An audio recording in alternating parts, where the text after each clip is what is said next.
ऐतिहासिक स्थल आलमगीरपुर। मेरठ जनपद में हिंडन नदी के किनारे आलमगीरपुर नामक स्थान एक पुरातात्विक स्थल है।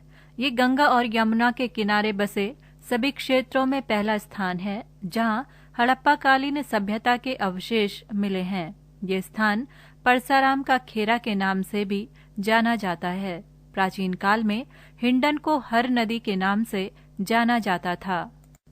प्रमुख तथ्य: हिंडन नदी के तट पर स्थित आलमगीरपुर मेरठ की खोज सर्वप्रथम 1958 में भारत सेवक समाज द्वारा की गई थी। आलमगीरपुर में सबसे पहले उत्खनन कार्य 1958 में भारतीय पुरातत्व सर्वेक्षण के अधिकारी यज्ञदत्त शर्मा के नेतृत्व में संपन्न किया गया। इतिहासकारों का मानना है कि आलमगीरपुर हड़प्पा सभ्यता के पूर्व क्षेत्र का सबसे अंतिम गांव था। ये स्थल सैंधव सभ्यता की अंतिम अवस्था को सूचित करता है। यहाँ मिट्टी के बर्तन, मनके एवं पिंड मिले हैं। यहाँ एक गर्त से रोटी बेलने की चौकी तथा कटोरे के टुकड़े प्राप्त हुए हैं। खुदाई के दौरान मिले मिट्टी के बर्तन पर सिंधु लिपि में लिखा हुआ था। इसके अलावा उस समय के मनके और खिलौने भी मिले थे, जिनसे ये पता चला था कि ये स्थल हड़प्पा सभ्यता से जुड़ा हुआ था। धातु का यहाँ कम सबूत था, परंतु इसमें एक तांबे से बना हुआ टूटा ब्लेड पाया गया था। यहाँ प्राप्त ईंटों का साइज लंबाई में 11.25 इंच से 11.75 इंच, चौड़ाई में 5.25 इंच से 6.25 इंच और मोटाई में 2.5 इंच से 2.75 इंच है। यहाँ छत बनाने वाले ढलवा, थपुआ, खपड़े बनाए जाते थे। बर्तन बनाने की फाउंड्री भी यहाँ थी। मनके और खिलौने भी बनाए जाते थे। कुल मिलाकर ये उत्पादन वाला इलाका था। स्वाभाविक है ये व्यापारिक केंद्र भी रहा होगा। सराय नाहर राय। सराय नाहर राय नामक मध्य पाषाणिक पुरास्थल उत्तर प्रदेश के प्रतापगढ़ जनपद मुख्यालय से 15 किलोमीटर दूर गोखुर झील के किनारे पर स्थित है। प्रमुख तथ्य: इस पुरास्थल की खोज केसी ओझा ने की थी। ये पुरास्थल लगभग 1800 वर्ग मीटर के क्षेत्र में फैला हुआ है। सराय नाहर राय में कुल 11 मानव समाधियों तथा 8 गर्त चूलों का उत्खनन इलाहाबाद विश्वविद्यालय की ओर से किया गया था। यहाँ की कब्रें अर्थात समाधियां आवासीय क्षेत्र के अंदर स्थित थीं। कब्रें छिछली और अंडाकार थीं। संयुक्त रूप से 2 पुरुषों एवं 2 स्त्रियों को एक साथ दफनाए जाने के प्रमाण हमें सराय नाहर राय से मिले हैं। सराय नाहर राय से जो 15 मानव कंकाल मिले हैं वे हष्टपुष्ट तथा सुगठित शरीर वाले मानव समुदाय के प्रतीत होते हैं। सराय नाहर राय के पुरुष तथा स्त्रियां दोनों ही अपेक्षाकृत लंबे कद के थे। गर्त चूलों से हिरण, बारहसिंगा, जंगली सुअर आदि पशुओं की अधजली हड्डियां मिली हैं। यहाँ पर चूलों का उपयोग पशुओं के मांस को भूनने के लिए भी किया जाता था। सराय नाहर राय से लघु पाषाण उपकरणों में समानांतर एवं कुंठित पार्श्व वाले ब्लेड, बेधक, चांद्रिक, खुरचनी, समबाहु तथा विषमबाहु आदि ज्यामितीय उपकरण प्राप्त हुए हैं, जो चट, चालसेडनी, जैस्पर आदि के बने हुए हैं। सराय नाहर राय से मृदभांड के कोई अवशेष नहीं मिले हैं। चंदेरी। चंदेरी शहर बुंदेलखंड और मालवा की सीमाओं पर मध्य प्रदेश के अशोकनगर जिले में स्थित है। ये शहर 11वीं शताब्दी से 18वीं शताब्दी तक के ऐतिहासिक स्थलों से भरा हुआ है।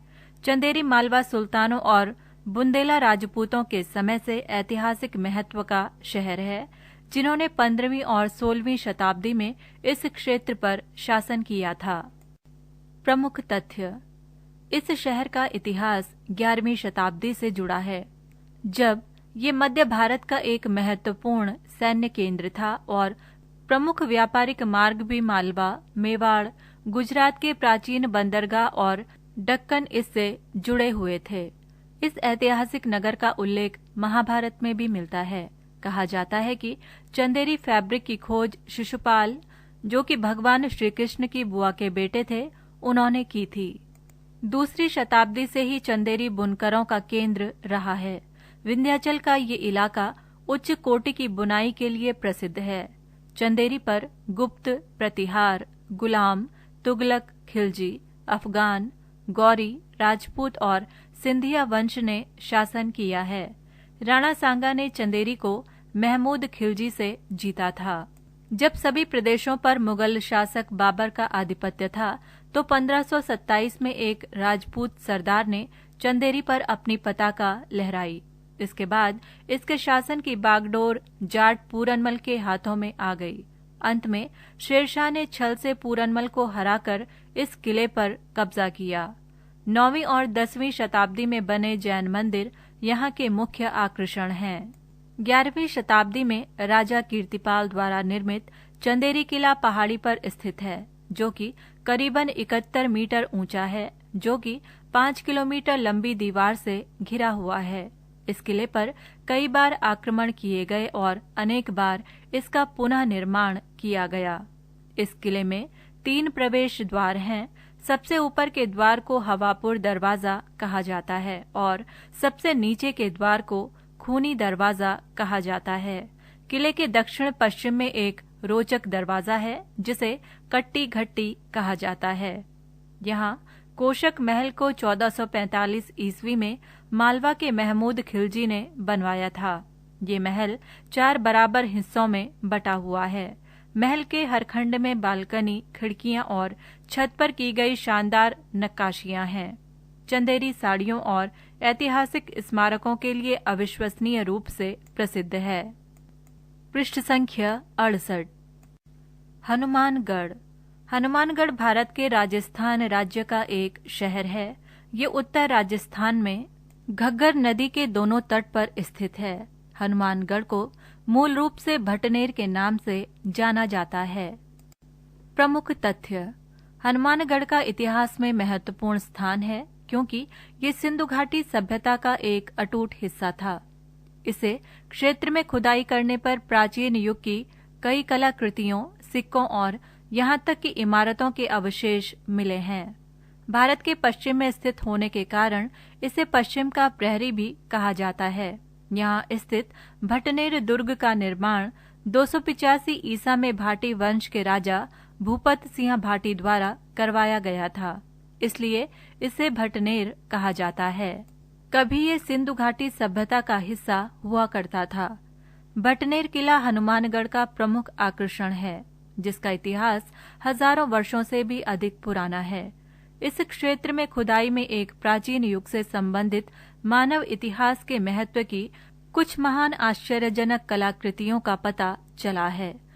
बीकानेर के राजा सूरज सिंह ने शहर को जीत लिया, तब उन्होंने इसे हनुमानगढ़ नाम दिया, क्योंकि शहर को मंगलवार को जीता गया था और ये दिन हिंदुओं में अति पूजनीय देवता हनुमान जी का वार होने से बेहद शुभ माना जाता है। दिल्ली मुल्तान राजमार्ग पर अपनी विशिष्ट स्थिति के कारण भी ये क्षेत्र महत्वपूर्ण था, क्योंकि मध्य एशिया, सिंध और काबुल के व्यापारियों ने दिल्ली और आगरा के माध्यम से भटनेर की यात्रा की थी। शहर को कृषि बाजार भी कहा जाता है, जहां कपास और ऊन हथकरघों पर बुने और बेचे जाते हैं।